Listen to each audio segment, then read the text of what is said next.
So right now we're in the brew house control room. So pretty much this computer controls every single thing pretty much in the plant. It looks pretty similar to a chemistry lab, but this is actually Fort Garry Brewing Company's control room. We do everything from bitterness testing to color testing. We check our alcohols here. This is where beer is created, tested, and perfected. Fort Garry first opened back in 1930.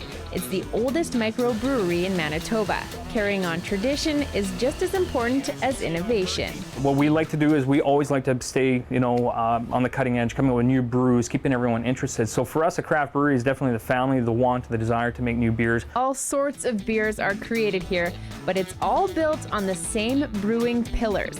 The science of it can be a little bit overwhelming, so we got Matt and Dan to break it down for us. So this is the first step of the process here. So we have an auger, which is connected to our mill room on the other side of the wall here, and that brings up our grain into the mash tun. At this early stage, the brew is called a mash. Inside this batch is barley, a bit of wheat, and tempered water. It sits here for about an hour to convert the starches into fermentable sugars. Different temperatures of your mash is going to produce different types of sugars, which gives you your different types of beers, like a lager or an ale. In a lauter tun, the liquid is separated from the mash mixture. The easiest way to think about this is, unfortunately there's nothing in here right now, but you can think of this as like a giant coffee maker, right? So you have a false bottom at the bottom of your tank here, and your grain, your mash, will sit on top of that screen, and the liquid will actually trickle through the screen and collect underneath of it, and we can pump it over into the kettle, which is boiling right now. So you can see that we got a pretty violent boil going on right now. So the point of your boil is to actually sterilize the liquid, so you don't get any bacteria in your beer. The kettle is where a natural clarifying agent called Irish moss is added to remove large particles from the liquid. It's also where bittering hops and aromatic hops are added. So what your hops do is it adds bitterness to your beer. So you can add hops at any stage of the boiling process, and it'll actually give you different flavors, different aromas. Through centrifugal force, it'll deposit all your leftover hop particulate, all your proteins that coagulate together. They'll get deposited right in the center of the whirlpool, and we can actually transfer all of our clear liquid away from that into our fermenters downstairs, and we're left with, it's called trub, which is something you don't want in your beer. This is our cellar that we have, and it comprises of 15 fermenters and 8 bright tanks. These tanks here with the cylindrical conical bottoms here are the fermenters.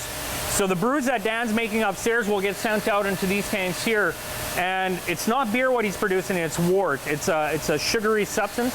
We inoculate it once it goes into this tank with yeast, and the yeast will digest the sugars into ethanol, and that's how you create beer. It'll enter its conditioning phase where the beer will mature. If we're doing an ale, it doesn't need to mature because we really want a lot of the estery flavors, a lot of the good flavors that are in the beer.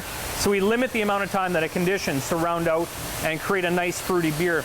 If we're doing something like a lager or a pilsner, it sends a lot of time conditioning to really mature and dry out the flavors, and you have a really nice smooth beer. Right behind us here, we have one of our filters that Perry's operating.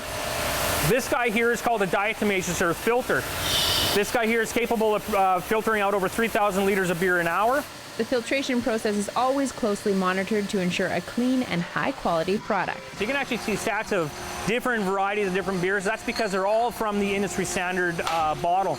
And what we do is we buy those bottles back, and we have a crew of guys that will actually line load here. So you can see them popping all the bottles onto the conveyor line here. And from here, it's going to be conveyed over into our bottle washer. Each bottle will go into its associated pod. And from there, it'll go through different pools inside of the bottle washer. So we got a nice filled beer. You can see it actually taking the adjoining bottles and popping it into each unit.